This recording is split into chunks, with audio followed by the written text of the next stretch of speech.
दिनै 4 एप्रिल जौ होबथा सान दुलाराय बर' आइजो अनसाय आफादा दिनैनि दिनाव जोंनि आसाम नाङैनो बे सानखौ फालिदों। मानो होनब्ला जुमाया जोंनि हारिनि सायाव गाज्रि रोखोमै गोहोम गोलैदों। बेनिखायनो दिनै आबोब अल बड' उइमेन वेलफेयार फेडारेसन जोनोम जानायनि दिननिफ्रायनो जों बे सानखौ फालिबोदों। फालिबोब्लाबो जों माखासे माबायाव जाफुंसारनो हायाखै। दिनै कार्बि आंलं जिल्ला बर' आइजो अनसाय आफादा हावराघाट तिनिआलि दख'रानि सिङाव मोनसे दिनैनि साननि जौ होबथा साननि गेवलां मेल लादों। बे गेवलां मेलाव दिनै जों गासै आइजोफोरखौ लानानै जुमाया जे गाज्रि, जुमायनि बेरेखायै जों माखासे रायजो राजानो बाथ्राफोरखौ बुंदों जे जुमायखौ लोङोबा, जुमायखौ बाराद्राय बाहायोबा मा जायो, मा खहा जायो देहानि, न'खरनि, संसारनि आरो जोंनि इयुन जोलैफ्रा, जोंनि देरबोनाय गथ' गथायफ्रा जोबोद गाज्रि लामा थिं थांगासिनो दङ। जों जुमाय बाहायनायखौ बांसिन नुगासिनो दङ जोंनि इयुन जोलै गथ'फोराव।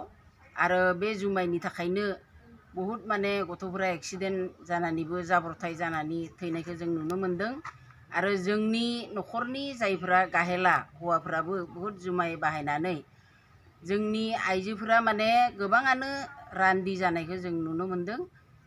बेफोरबादि जों गाज्रि माबाखौ नुनानै दिनै जों बोसोरै फालिबाय थानाय जौ होबथा सानखौ जों जाफुंसार होनो थाखाय दिनै बे हावराघाट तिनिआलि दख'रायाव फैनानै जों मेलखौ खुंनाय जादों।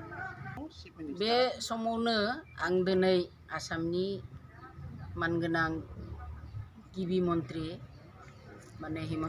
डक्टर हिमन्त बिश्व शर्मा बिथांखौ आं खावलायनो नागिरो जे बिथाङानो गासैबो हाजोबो, जे बे जौखौ खमायनो बा जोंनि इयुन जोलैखौ जुमायनिफ्राय बारग'होनो थाखाय बा जों मोजां लामायाव जोंनि इयुन जोलैफ्रा मोजां जाथों होननानै जों मुख्य मन्त्रि डक्टर हिमन्त बिश्व शर्मानिसिम खावलायनाय थाबाय जे जों नुनो मोन्दों जे जुमायनिफ्राय बहुद बिथाङा सरकारा टेक्स मोनबाय थायो, जों बेखौबो मिथियो। बिथाङा जुमायखौ हरनि 2टासिम बेखौ सालायनो बा दखानफोरखौ खुला लाखिनो पारमिसन होदों। नाथाय बेबो जोंनि थाखाय सन्तुष्ट नङा।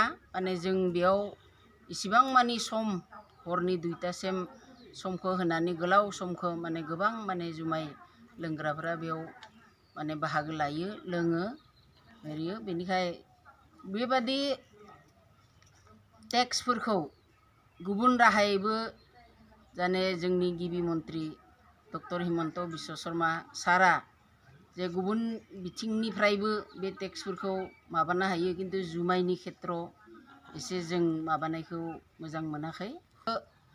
बन्द खालामनो आयेन बिथाङा दाना होनांगौ।